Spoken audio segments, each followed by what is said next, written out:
Hey there guys, I'm William from House by the Video Store, and this week I'll be talking about The Walking Dead Season 5, Episode 3, entitled 4 Walls and a Roof. So this episode took off where the last episode left off, with Bob being held by the termites and forced to watch them eat his leg. He was able to turn the tables on them, however, when he let them in on the secret that he had been bit by a zombie in the prior episode, which the episode kind of telegraphed and I thought was what had happened. I think everybody knew that was what happened.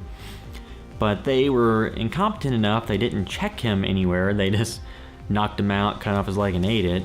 You don't really get to see the outcome of what that would have led to. If they, even though they cooked the meat, would eating the tainted meat had led to anything happening, would have led to them turning. You don't really get to find that out, but it was an interesting point nonetheless. So they drop him back off at the church with the rest of the crew, just to stir things up. And the priest Gabriel reveals to everyone what his sins are, that the outside of the church says you'll burn, and there's the sign on the outside that people try to get in. And it's pretty much just that when the outbreak happened, he had the church locked up, people tried to get in, he didn't let them in, and they got ripped apart by zombies. So he's not an evil person, he's just someone with sins of his own that he has to worry about.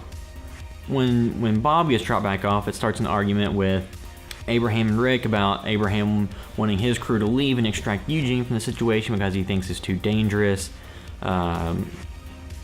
Rick thinks they should wait for Daryl and Carol to come back and get everything straightened out. And then they have to make the bargaining chip of Glenn and Maggie going with Abraham to get him to stay through the end of to give him 12 hours to get everything straightened out.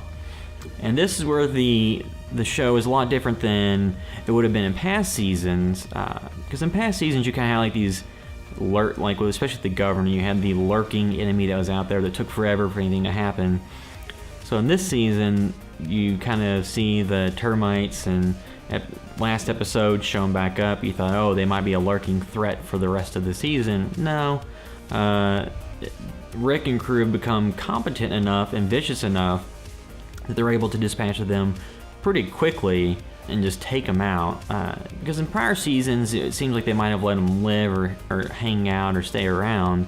But this season just has a lot of forward momentum and just keeps, moving the chains forward. It's not sitting around rehashing the same stuff. It's not having the governor show up for 2 whole seasons and redoing the arc. It's just keeping things moving forward.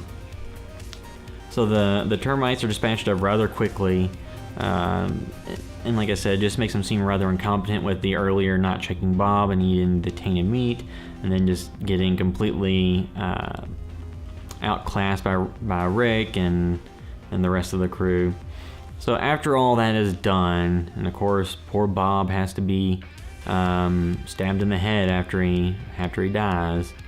It's kind of a shame they can't have more than a few actors from The Wire on the show at a time, because you have Bob, who was on The Wire as D'Angelo, you have Tyrese, who was Cuddy, and Gabriel the priest was Carver. So you had some pretty cool actors from The Wire if you're a fan of that show, but that could not last forever.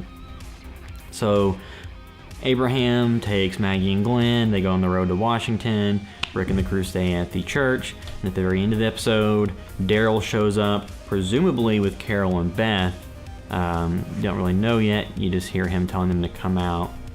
So it's another example in the show when characters barely miss each other, with Maggie just having left with Abraham and his crew, and her sister possibly showing back up.